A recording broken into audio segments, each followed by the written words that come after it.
বন্ধুরা, মটরশুঁটির কচুরি তো আপনারা অনেকভাবে বানিয়ে খেয়েছেন। একবার এইভাবে বানিয়ে খেয়ে দেখুন, এর স্বাদ জীবনে কোনোদিনও ভুলতে পারবেন না। এতটাই দুর্দান্ত স্বাদের হয় এবং এই কচুরিটি সম্পূর্ণ নিরামিষ। একদম ভিন্ন স্বাদের একটা কচুরি রেসিপি, একদম অন্যরকম পদ্ধতিতে বানানো। একদম কিন্তু ভেতরটা খুব সুন্দর পুড়িয়ে ভরা এবং ফুলকো ফুলকো, খেতে কিন্তু ভীষণই সুন্দর হয়। বন্ধুরা, রেসিপিটা না দেখলে কিন্তু খুব মিস করবে। হাতে মাত্র 5 থেকে 6 মিনিট সময় থাকলে পুরো রেসিপিটা দেখতে থাকুন। আশা করি আপনাদের খুব উপকারে আসবে এবং রেসিপিটি উপকারে এলে অবশ্যই বন্ধুদের সাথে শেয়ার করবেন এবং আমার রেসিপিটি ভালো লাগলে লাইক করে দেবেন। তোমাদের লাইক শেয়ারে আমার নিত্য নতুন রেসিপি বানানোর আগ্রহ অনেকটাই বাড়ায়। চলুন তাহলে বন্ধুরা, আজকের রেসিপিটি আর দেরি না করে শুরু করা যাক। বন্ধুরা, প্রথমে আমি এখানে মটরশুঁটি নিয়ে নিচ্ছি মিক্সার জারে। মটরশুঁটিটাকে আমি জাস্ট কয়েক সেকেন্ডের জন্য হালকা ভাপিয়ে নিয়েছি। এইভাবে ভাপিয়ে নিলে মটরশুঁটির মধ্যে একটা কাঁচা গন্ধ থাকে, সেটা আর থাকবে না। আর খেতে কিন্তু এই মটরশুঁটিটা ভালোই লাগে। এবার আমি 2 কাঁচা লঙ্কা, 2 টুকরো আদা দিয়ে পেস্ট বানিয়ে নিয়েছি। দেখুন, এবার এক মটরশুঁটির পেস্টটা একটা বাটির মধ্যে আমি নিয়ে নিচ্ছি সমস্তটা। বন্ধুরা, এবারে আমি চলে যাচ্ছি কড়াইতে আমি দিয়ে দিচ্ছি সাদা তেল। 2 চামচের মতন তেল দিয়ে তেলটা গরম হয়ে গেলে এখানে আমি গোটা জিরে হাফ চামচ আর দিয়ে দিচ্ছি বন্ধুরা জোয়ান দিলে এর টেস্ট দারুণ লাগে। আবার দিয়ে দিলাম আমি 1 চটকি হিং। এরপর আমি বেটে রাখা কড়াইশুঁটিটা দিয়ে নাড়াচাড়া করে একটু ভাজা ভাজা করে নেব। বন্ধুরা, যেহেতু নিরামিষ তাই আমি হিং এবং জোয়ানটা দিয়েছি, আপনারা অবশ্যই দেওয়ার চেষ্টা করবেন।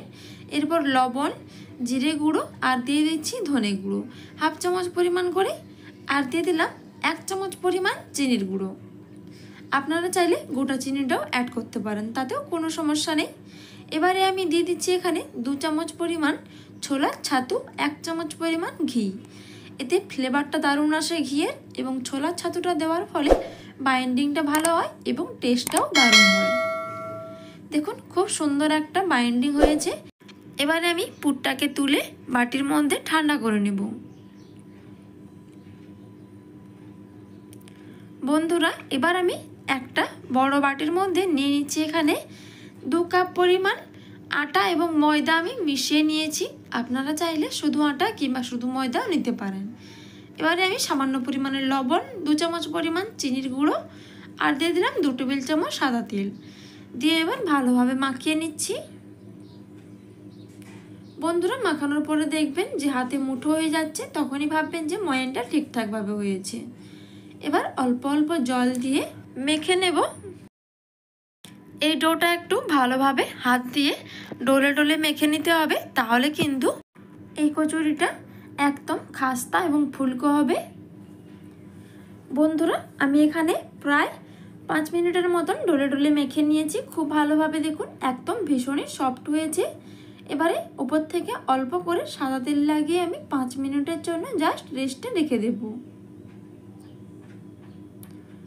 বন্ধুরা, এদিকে আমার পুরটা কিন্তু খুব সুন্দর ঠান্ডা হয়ে গেছে। এবার পুরটাকে আমি এইভাবে হাতের সাহায্যে বল আকারে বানিয়ে নিচ্ছি। দেখুন, এই ছোট ছোট বল আকারে বানিয়ে নিলে খুব সুবিধে হবে। এবারে 5 মিনিট পর ঢাকনা খুলে আবারও একটু ভালোভাবে মেখে নিচ্ছি। এবার ছোট ছোট করে লেচি কেটে নেব। বন্ধুরা, বেশি ছোট করব না বা বেশি বড় করব না, লুচির থেকে একটুখানি বড় হবে এই লেচিগুলো। এবারে আমি একটা বাটির মতন খিল্লি বানিয়ে নিচ্ছি। এই যে দেখুন, এইভাবে বাটির মতন বানিয়ে ভেতরে মটরশুঁটির পুরটা দিয়ে দিলাম। এইভাবে ঘুরিয়ে ভালোভাবে মুখটাকে বন্ধ করে দেব। এরপর হাতে গোল করে আবারও আমি বেলে নেব। এতে করে পুরটা কিন্তু একটুও বাইরে বেরোবে না। যে কেউ বানিয়ে নিতে পারবে, নতুন রাঁধুনি কিংবা ছোট বাচ্চারাও এইভাবে মটরশুঁটির কচুরি বানিয়ে নিতে পারবেন। এতটাই সহজ হয়। দেখুন, কত সুন্দরভাবে বেলে নেওয়া হয়ে গেল। একদম কিন্তু চারিদিকে মটরশুঁটির পুরটা ছড়িয়ে রয়েছে। দেখুন, সবুজ সবুজ হয়ে গেছে, দেখতেই পাচ্ছেন।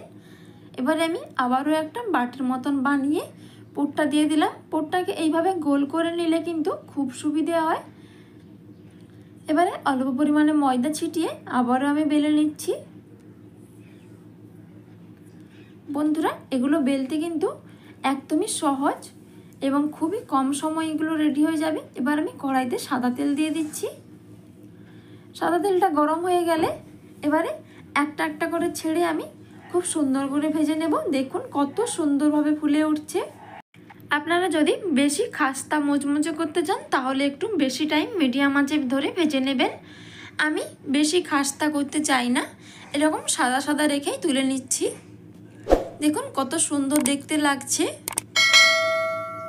আবারও একটা দিয়ে দিলাম। বন্ধুরা, প্রত্যেকটাই কিন্তু ফুলবে বলের মতন। দেখুন কত সুন্দরভাবে ফুলে গেছে। একইভাবে আমি সমস্ত কচুরিগুলো ভেজে নেব।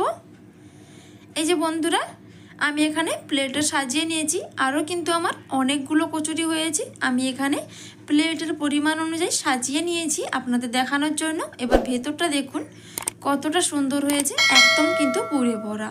তাহলে বন্ধুরা দেখে নিলেন তো এই নিরামিষ কচুরি রেসিপি। ভালো লাগলে অবশ্যই লাইক শেয়ার করবেন।